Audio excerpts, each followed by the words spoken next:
Hola amigos, bienvenidos a Arte Pregonero. Hoy, las mejores películas de Federico Fellini. Federico Fellini nació en Rimini, en la zona acomodada de la Emilia-Romagna, en el norte de Italia, el 20 de enero de 1920. Su talento innato para el dibujo le abrió las puertas desde niño, trabajando en distintos teatros y periódicos en donde publicaba caricaturas audaces, pero tranquilas para no incomodar al régimen fascista. En 1943 conoce a Giulietta Masina, se casan y tienen un hijo, que por desgracia muere apenas 2 semanas después de su nacimiento. De ahí en adelante, la nostalgia de lo perdido fue tan grande que decidieron no tener más hijos. El matrimonio estuvo reunido por más de 50 años hasta la muerte del cineasta en octubre de 1993. 5 meses después moriría Giulietta. A los 31 años realiza su primer película, El Jeque Blanco, y a partir de allí construye un universo cada vez más personal hasta llegar a la cúspide de una estética propia, irrepetible por cualquier otro. Fellini es único y con cada película se hace más especial e inalcanzable. Un cineasta que aportó al cine más que ningún otro en cuanto a estética, narrativa y simbolismo. Todo producto de un trabajo, no solo de disciplina, sino también de educación filosófica, moral y vital. Cada escena ocupa su lugar y cada gesto se busca después de varias repeticiones, todo para encontrar el mejor representante de su pensamiento en la pantalla.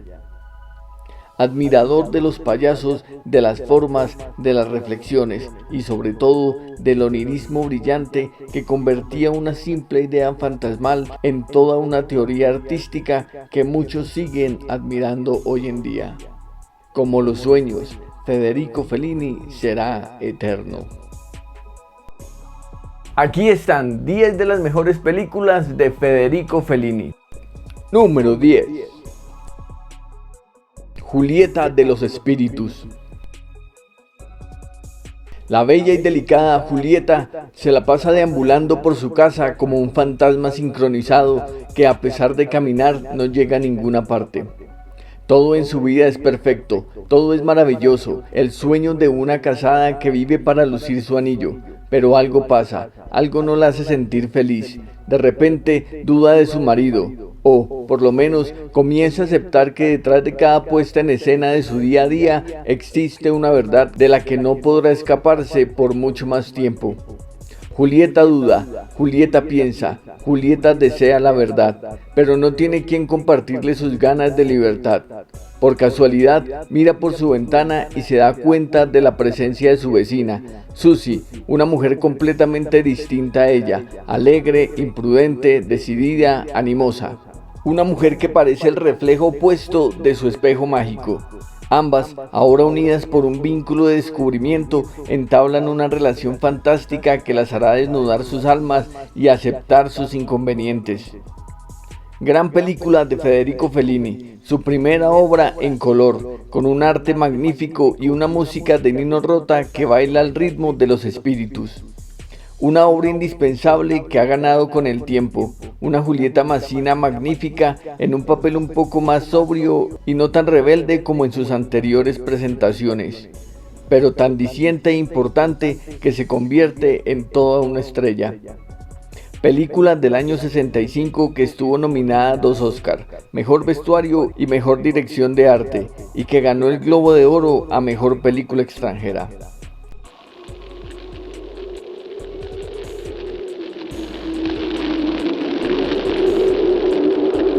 Número 9. Ginger y Fred. El homenaje que Fellini le hizo no solo al cine, no solo a 2 leyendas como Ginger Rogers y Fred Astaire, sino también a 2 de sus colaboradores más sentidos, Marcello Mastroianni y su esposa Giulietta Masina. La última vez que se reunirían en pantalla estos grandes talentos. Esta fue la última colaboración de Fellini con su esposa y la antepenúltima película del realizador que terminaría su carrera con Entrevista en el 87 y más adelante con La voz de la luna en el año 90. Como siempre, Fellini encontraba la forma de exponer su vida de la manera más cercana a sus pasiones. Aprovecha el show de televisión para invitar a una pareja de bailarines, imitadores de los grandes Ginger y Roger de Hollywood, para hablarnos de la nostalgia, del paso del tiempo y de las dificultades de las despedidas. Una película contraria a su estilo, con un argumento lineal, claro, casi sin alteraciones, pero con una carga dramática, romántica y ensoñadora como ninguna otra de sus obras. Los tres genios, ya tomados por los años, llenos de experiencias, de canas, de defectos, se reúnen a sapiencia de una despedida cercana, utilizando no mucho más que sus recuerdos y sus nostalgias. Una hermosa película sobre el valor del tiempo, de aquellas amistades inquebrantables y aquellos desafíos que acompañan a los seres hasta el fin. Sin duda, una de las mejores películas de su filmografía, no por su importancia comercial, sino por aquella nostalgia propia de quien comienza a cerrar los hilos y los ciclos. Número 8. Los Inútiles. ¿Qué sería del mundo sin los vagos o los zánganos? La especie de las calles que le da sabor e identidad a la comunidad que habita. Aquí, estos vagabundos con suerte, Fausto el mujeriego, Alberto el celoso, Ricardo el cantante, Leopoldo el escritor, se deben enfrentar a una realidad que cada vez más los atropella y los desafía. El tiempo pasa sobre ellos como un tren y tienen dos opciones, o se suben al tren o se dejan arrollar. Al parecer el mundo está concebido para negar la importancia del vago, de aquel que no tiene pretensiones, ese que no pone problemas y que está dispuesto a tender la mano cuando se le necesita. Los Inútiles, la segunda película de Fellini del año 53, cuenta la historia, o mejor, las vivencias de este grupo de filósofos del tiempo que están dispuestos a sacrificar sus caminos en pro de la experiencia y del resultado de no aportarle nada a nadie. Sin embargo, se ven, como siempre, retados y acorralados por una sociedad que juzga al que no produce y que produce del tiempo esclavos y cuentas por pagar. El propio Fellini retrataba su anhelo de seguir su minúscula proeza, de pasar del día a día con poco sin importar las apariencias ni los comentarios ajenos. Una de las pocas películas de Fellini con un guión sólido, bien estructurado y con actuaciones a la altura de sus personajes. Una lección de hasta dónde el dinero, la rutina y lo mecánico pueden inundar el alma libre de los hombres hasta consumirlos por completo. Magnífico Alberto Sordi, que apenas años después se convertiría también en otra leyenda. Número 7. Amarcord. El recuerdo de su pueblo, Rimini, el recuerdo de sus inicios, el recuerdo de sus buenos tiempos y de los primeros sueños que luego aparecerían en sus películas. Eso es Amarcord. La película ganó el Oscar a Mejor Película Extranjera y también tuvo otras dos nominaciones, Mejor Dirección para Fellini y Mejor Guión Original para el director, acompañado de uno de sus incondicionales, el guionista Tonino Guerra. Aquel hombre casi anónimo que lo acompañó en múltiples proyectos en su vida y que fue la pluma base de un Fellini mucho más visual y ácido, que prefería la caricatura a las notas escritas para tener referencias visuales en sus películas. Una mirada casi pesarosa sobre la vida en medio de la violencia, aún no convertida en muerte, pero sí en aquel aire sofocante que traía consigo el fascismo. Ese aire contaminado que pronto acabaría con todo lo real y lo convertiría en recuerdos no deseados. Personajes caricaturescos, exuberantes, grandes, rellenos, que abarcan con sus formas exageradas tan fascinantes como extrañas, que no hacen otra cosa más que la de revelar su naturaleza sin vergüenza, como el descaro de aquellos dirigentes que se creían con derecho de participar en todo y de decidir por todos. Una obra increíble, llena de recuerdos, de nostalgia, de placeres, de melancolías por un mundo recorrido, pero también perdido para siempre. Una de las películas más autobiográficas de Fellini, con tiempo pausado, logrado y admirado, con sus personajes únicos y con la memoria intacta de una época añorada. Toda una joya en medio de tantas incertidumbres. Número 6. Casanova. Aquel pajarito mecánico que acompaña y pone el ritmo de las noches sensuales del protagonista es el elemento que resume toda la película.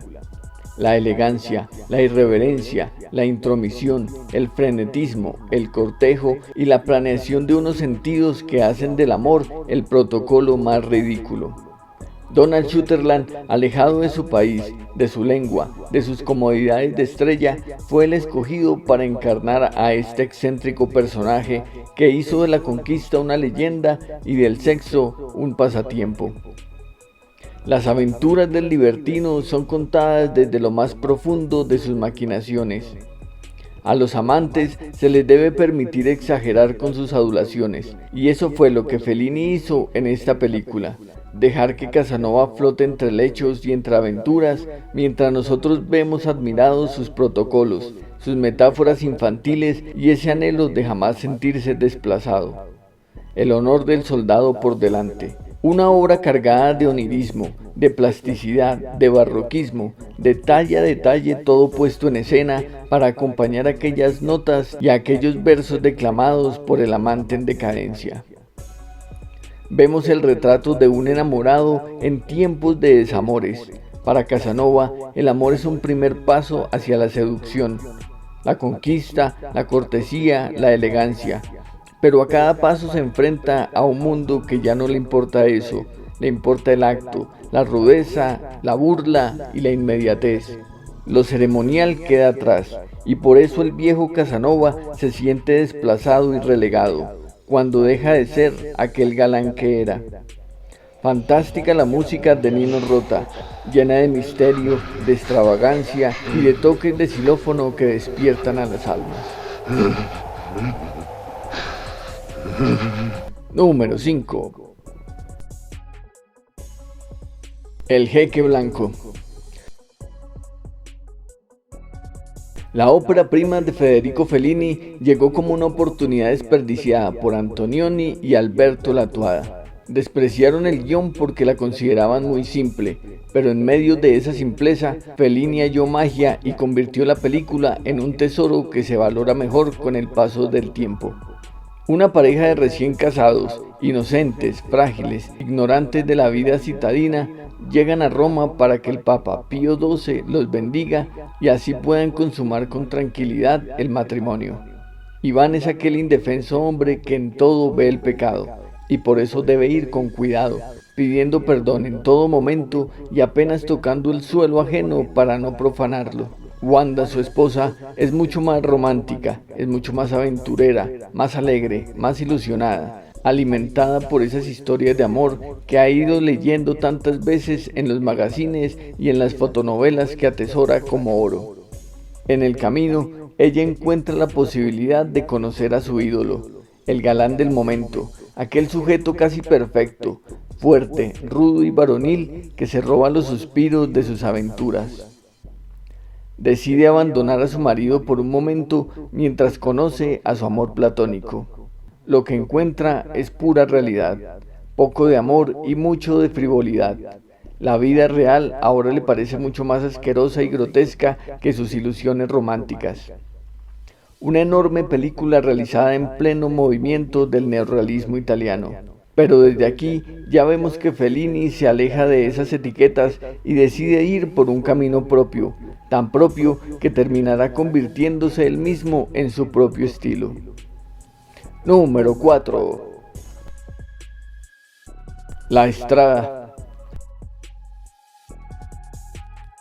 En 1954, Fellini estrenó esta película tan sufrida dentro de la pantalla como fuera de ella.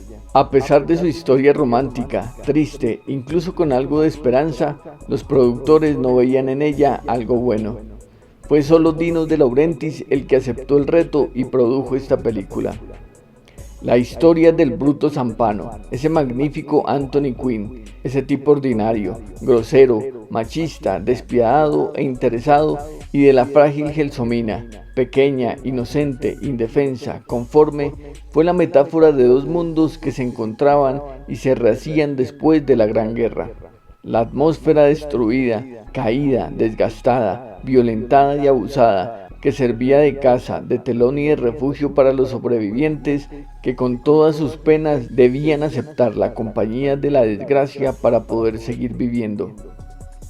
Gelsomina cree en Zampano, cree que puede cambiarlo, llenarlo de fe, de ternura, de amor. Lo acompaña pese a todo, como lo hace Sancho Panza con Don Quijote, a sabiendas de que el pago será injusto y que el trato será despiadado. Zampano abusa de su doncella, de la belleza, del bienestar que su ángel le proporciona. Solo cuando se separan, él se da cuenta de su importancia, de su ternura y de la necesidad que tenía de ella. Pero las cosas ya han pasado y las huellas solo dejan pasos ajenos. Gran película de Fellini que se alejaba cada vez más del camino marcado por el neorrealismo y encontraba en sus recuerdos de niño el material suficiente como para crear esta metáfora cargada de ilusión y de tristezas.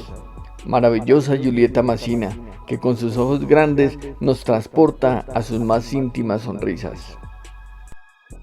Se nos quedan por fuera películas tan grandes como Satiricón, La voz de la luna, Entrevista, Ensayo de una orquesta o la más cercana, Los payasos. Y también debemos recordar que hizo un par de trípticos junto a otros grandes directores, como Boccaccio 70, junto a Vittorio De Sica y Mario Monicelli, y también Narraciones extraordinarias, junto a Luis Mayet y Roger Vadim, adaptando un cuento de los pocos que fueron cómicos de Edgar Allan Poe, Nunca apuestes tu cabeza al diablo. Nos gustaría que nos dejaran en los comentarios qué otra película de Federico Fellini consideran que se quedó por fuera de la lista. Ahora vamos con el top 3 de este genial director.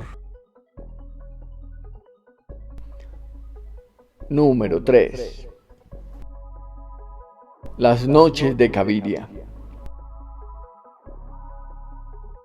La película que lo cambió todo en la vida de Fellini. Hasta ese momento era un director de cine prestigioso y dotado de un talento especial para contar historias.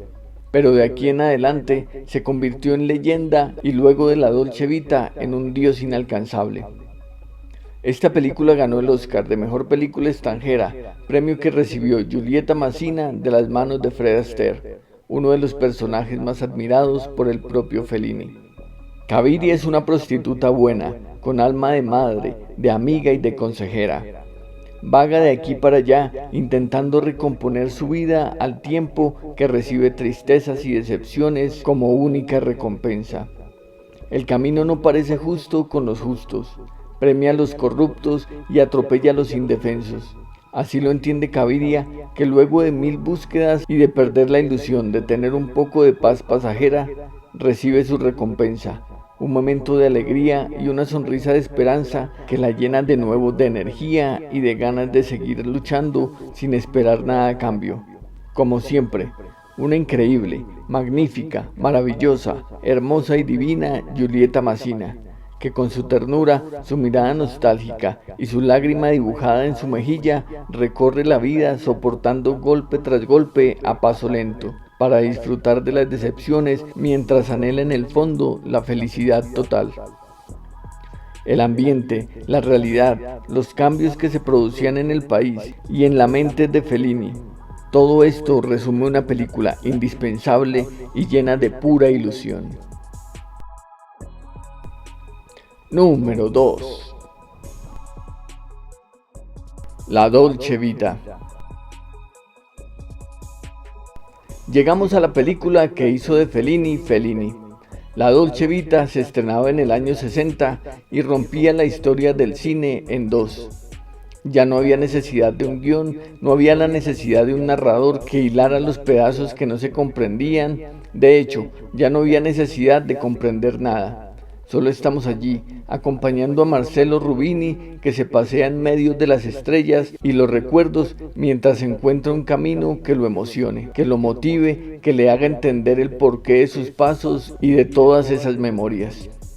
La Dolce Vita se podría resumir en el día a día de un periodista ávido de noticias sociales, pero eso es solo el fondo, el vacío de una inspiración. En realidad, la Dolce Vita es todo lo contrario, es profundidad, es alegoría, es nostalgia y recuerdos enamorados a los amores pasados. La decadencia de los excesos, la frivolidad de los desocupados, la desigualdad de las clases y la desmedida ostentación de los logros que nadie cree. De eso se trata la Dolce Vita. Al final, las palabras son sordas, las conquistas son pasajeras, los espacios son eternos y el orgullo es solo un vacío que parece imposible de cerrar. Recordar, por supuesto, una de las mejores escenas de la historia del cine, aquella hermosa Anita Ekberg metiéndose sin pensarlo en la fontana de Trevi, mientras el sorprendido Rubini la observa y se envidia de su extraña extravagancia. Considerada por muchos la mejor película de la historia, un dato que no puede debatirse en absoluto. Número 1. 8,5. Atrapado, así comienza Fellini a retratarnos su celestial infierno. Es hora de que el pecador pague por todos sus excesos, en especial el del presupuesto que se agota sin que la película comience o finalice. Guido, el gran Mastroianni, ese personaje que vaga entre ideas, ensoñaciones, recuerdos y decepciones, es el propio Fellini, el genio al que se le ha encargado la laboriosa tarea de elevar el cine a la categoría de sueño mágico. Su anterior película, La Dolce Vita, había encantado a todos con su narración desinteresada, con las calles a medio concurrir, con los largos pensamientos, con la cercanía del público a las estrellas y con la ilimitada magia que la llevó a convertirse en una de las mejores películas de la historia. Fellini debía entonces superarse, pero superar lo perfecto es imposible, así que él, como cualquier ser humano con superpoderes, hizo lo que se debía hacer para superar lo perfecto. Debía hacer lo imperfecto, lo inacabado, lo feo, lo defectuoso, lo incoherente, lo irracional y lo desvergonzado. La tarea estuvo hecha, más que meritoria, una de las mejores películas de la historia y una de las obras de arte más trascendentales de todos los tiempos. 8,5 no es una película, no son sus personajes, no son sus escenarios, es ese baile en carrusel en donde se divierten las almas y las fantasías, en donde las pesadillas y los tormentos se calman y en donde las razones cambian de rumbo para danzar sobre las sensaciones. No es una película, es un sentimiento, el esfuerzo para lograr de lo imperfecto la más absoluta obra de arte. Federico Fellini, sin duda, es uno de los artistas más grandes de toda la historia. Uno de los directores de cine que está en la lista de los más grandes de cualquier cinéfilo. Su obra no solamente nos dejó un estilo propio, un legado propio, lleno de onirismo, de formas y de fantasías. También nos dejó lo mejor de la obra de dos grandes actores. Su esposa, Giulietta Masina, y su mejor amigo, Marcello Mastroianni. Valdría la pena hacer un video con cada uno de ellos. Las formas, los payasos y la música de Nino Rota. Una gran herencia que Federico Fellini le deja al arte. Gracias por ver el video, por darle me gusta, por suscribir, por comentar y nos vemos en el próximo video. Comente, comparta y suscríbase. Suscríbase.